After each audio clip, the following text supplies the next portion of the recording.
तो दोस्तों, एक पहले क्लासेस के यूट्यूब प्लेटफॉर्म पर आपका स्वागत है। आज की क्लास में अपन थोड़ी बात करने वाले हैं जनजातियों के बारे में। इससे पहले अपन थोड़ी बात करें तो कि भाई पिछले 4-5 दिन से अपन क्लास नहीं डाल पा रहे थे, उसके पीछे कुछ रीजन थे, पर अब भी रेगुलर अपन क्लास डाल पाएंगे और रेगुलर आपको क्लास देखने को मिल जाएगी। तो थोड़ा वेट किया, उसके लिए मैं माफी चाहता हूँ आपसे। आगे अपन बात करें तो अपन जनजातियों के बारे में बात कर रहे थे पिछली क्लास में। पिछली क्लास में अपन डामोर, सांसी, कंजर और जो जनजाति थी उनके बारे में अपन बात कर रहे थे। आज की क्लास में अपन बात करें तो अपन बात करने वाले जो गरासिया जनजाति है, अपने गरासिया जनजाति के बारे में बात करने वाले। गरासिया जनजाति की अपन बात करें तो सबसे पहले अपन बात करें तो भाई ग्रास जो शब्द है गरासिया में, तो ग्रास का अर्थ क्या होता है? टुकड़ा होता है। तो इनमें क्या होता है कि भाई संयुक्त परिवार का थोड़ा अभाव पाया जाता है। संयुक्त परिवार का अभाव क्यों पाया जाता है? क्योंकि इनमें शादी होती है, शादी से पहले ही बच्चों को अलग कर देते हैं और वो अपने खुद की खिचड़ी अलग पकाता है। जैसे अपने बोलते हैं कि भाई खुद की अलग पकाना और अलग खाना वाला सिस्टम इनमें रहता है। तो अपन बात करें भाई इनमें ग्रासिया जनजाति में जो ग्रास जो शब्द है, ग्रास का अर्थ क्या होता है? टुकड़ा। इसके कारण इनमें क्या होता है कि भाई जो संयुक्त परिवार है, संयुक्त परिवार का अभाव पाया जाता है। भाई परिवार के सब लोग एक साथ साथ नहीं रहकर, जैसे ही लड़का थोड़ा बड़ा होता है शादी से पहले उसको अलग कर देता है, वो शादी करता है, अलग अपनी झोपड़ी बनाता है, वहां पे वो रहता है। और अपन बात करें तो इनके जो निवास जो स्थल है, निवास कहाँ कहाँ करते हैं? तो राजस्थान में अपने मुख्यतः 3 जिलों में ये निवास करते हैं, जो अपने सिरोही में, सिरोही, पाली और उदयपुर में ये अपने निवास करती है। तो इनका जो निवास स्थल है वो अपने सिरोही, पाली और उदयपुर, इन जिलों में ये मुख्यतः निवास करते हैं। सिरोही की बात करें तो सिरोही में 2 तहसीलें, आबू और पिंडवाड़ा,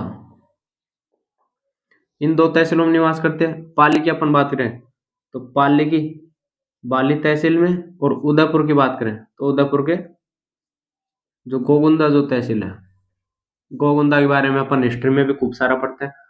तो ये 3 जिलों में अपने मुख्यतः निवास करते हैं। 3 जिलों की 4 तहसीलें हैं, आबू, पिंडवाड़ा, बाली और गोगुंदा, यहाँ पे निवास करते हैं। इनके बाद में अपन बात करें तो इनके अपन कुछ मेलों के बारे में बात करते हैं कि भाई इनके कौन कौन से मेले होते हैं।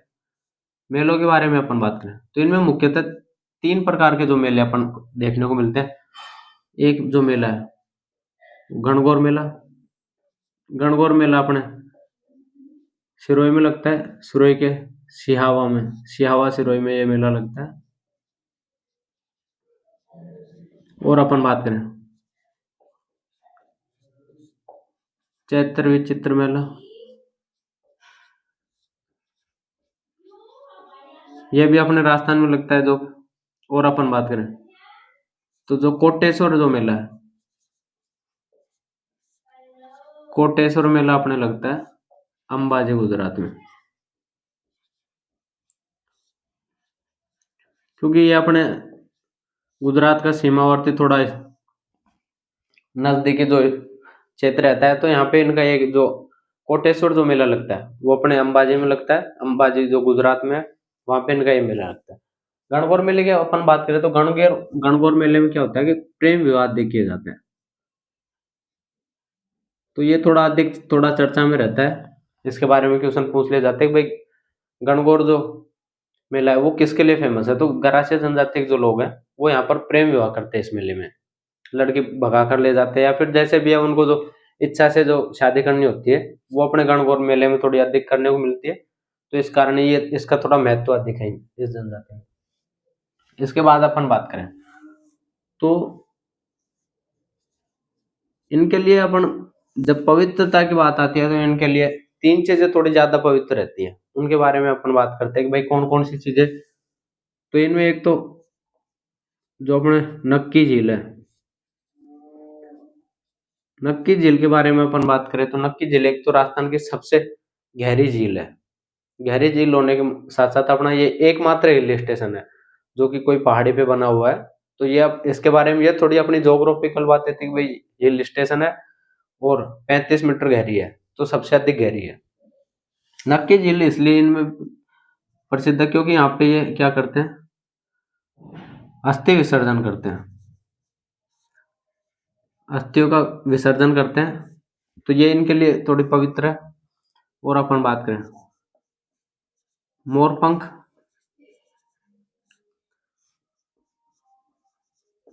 और सफेद जानवर, इनको थोड़ा ये अधिक पवित्र मानते हैं। तो कोई आपसे पूछे कि भाई मोर पंख हो गया, नक्की झील हो गई, इनका कौन सी जनजाति थोड़ा अधिक महत्व देती है और किसके लिए पवित्र रहती है, तो ये अपने जो गरासिया जनजाति है उसके लिए थोड़ी अधिक महत्व रहती है। और अपन बात करें तो इनके विवाह, इनमें अनेक तरह के विवाह किए जाते हैं, उनके बारे में थोड़ी बात करें कि भाई इनमें कौन कौन से विवाह प्रसिद्ध है। तो इनमें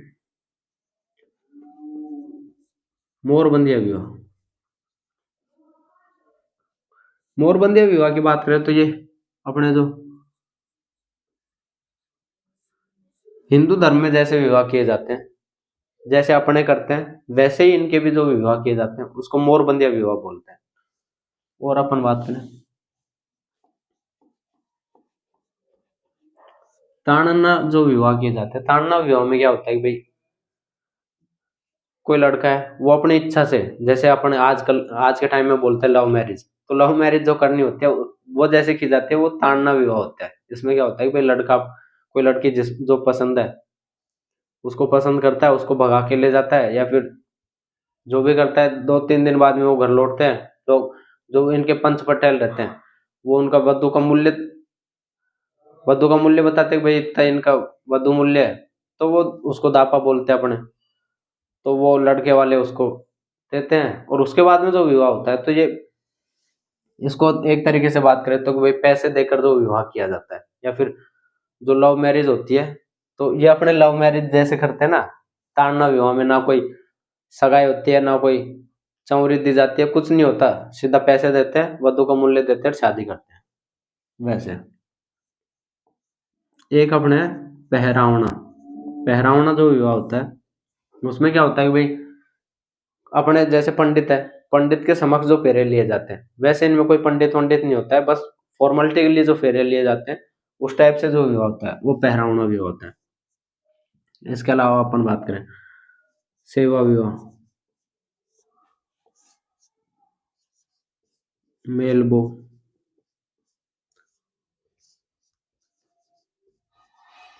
और खेवनो, ये कुछ विवाह हैं जो इनमें थोड़े फेमस रहते हैं। इनके बारे में क्वेश्चन पहले पूछे भी हुए हैं, तो आपको थोड़ा पता होना चाहिए कि भाई कौन कौन से विवाह किए जाते हैं। आपको ऑप्शन में दिए जा सकते हैं कि भाई मोरबंदिया, पहरावना, ताड़ना, खेवनो, सेवा, मेलबो विवाह कौन कौन सी जनजाति में किए जाते हैं, तो ये अपने गरासिया जनजाति में किए जाते हैं।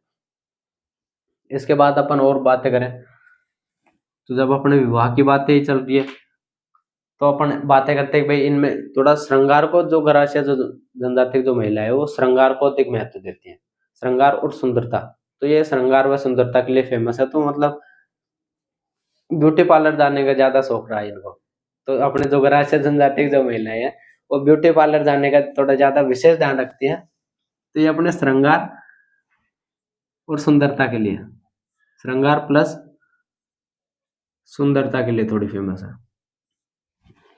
इसके साथ साथ अपन बातें करें तो इनमें जो पंचायत व्यवस्था पाई जाती है, पंचायत व्यवस्था की बात करें तो इनमें 3 तरह की पंचायत पाई जाती है। जैसे कि अपने भी वर्तमान स्तर में भी त्रिस्तरीय है, जैसे अपने ग्राम पंचायत है, पंचायत समिति है, जिला परिषद है, वैसे इनमें 3 प्रकार की पंचायतें पाई जाती है, जो कि अपने नेन की न्यात, जिसको न्यात बोलते हैं, नेन की न्यात, मोटी न्यात और बात करें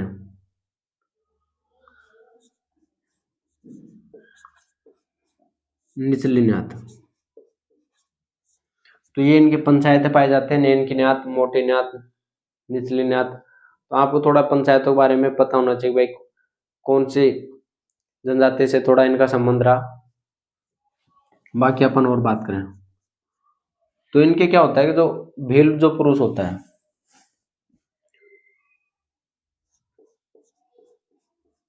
ग्रासिया कोई पुरुष है, ग्रासिया पुरुष और कोई भील महिला है, ग्रासिया पुरुष और भील महिला शादी करते हैं तो उसको क्या बोलते हैं, भील ग्रासिया, उसको भील ग्रासिया बोलते हैं। और अपन बात करें कोई भील महिला है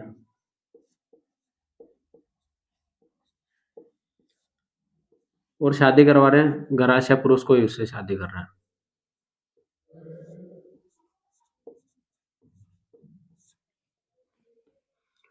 या वो तो अपन बात कर चुके हैं कि उसको तो भील ग्रासिया बोलते हैं। अब अपन बात करें कोई भील कोई पुरुष है, भील कोई पुरुष है और वो शादी कर रहा है कोई ग्रासिया महिला से, भील पुरुष ग्रासिया महिला से शादी कर रहा है तो उसको अपने बोलते हैं गमेती ग्रासिया।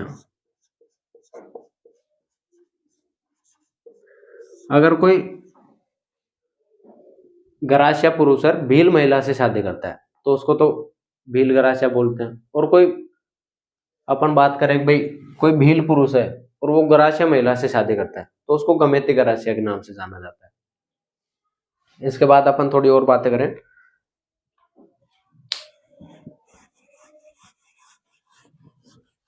तो आपको थोड़ा पता होना चाहिए कि भाई अपन ग्रासिया जनजाति के बारे में पढ़ रहे थे, ग्रासिया जनजाति के बारे में अपन ने क्या क्या बातें की। ग्रासिया जनजाति के बारे में अपन सबसे पहले बातें कर रहे थे कि जो ग्रास शब्द है, ग्रास का अर्थ होता है टुकड़ा, जो कि इनमें क्या होता है कि भाई संयुक्त परिवार का अभाव पाया जाता है। इसके बाद अपन ने निवास स्थल के बारे में बातें की कि भाई इनका निवास स्थल अपने कहाँ कहाँ रहा।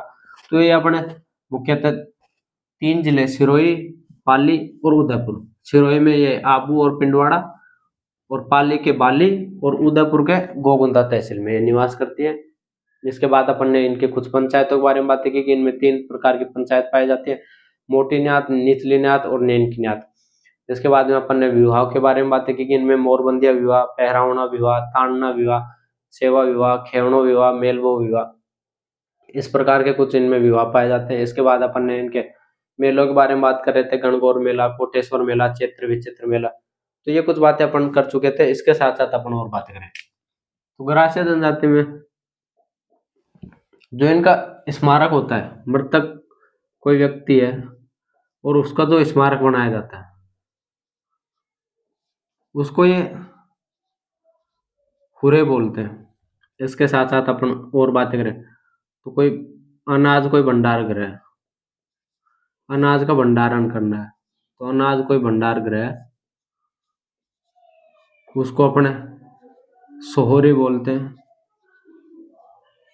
सोहरी बोलते हैं उसको। और अपन बात करें तो इनका कोई बरामदा जो होता है, बरामदा को ओसरा बोलते हैं। जो ऊपर जो उठा हुआ जो भाग रहता है उसको ओसरा बोलते हैं, जो बरामदा होता है इनके। और अपन बात करें तो इनके जो सहकारी जो संस्था होती है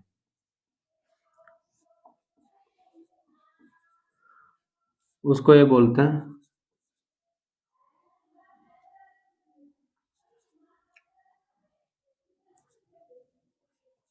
हुलेरू बोलते हैं या फिर हेलरू बोलते हैं उसको। तो ये कुछ बातें थी अपनी ग्रासिया जनजाति के बारे में।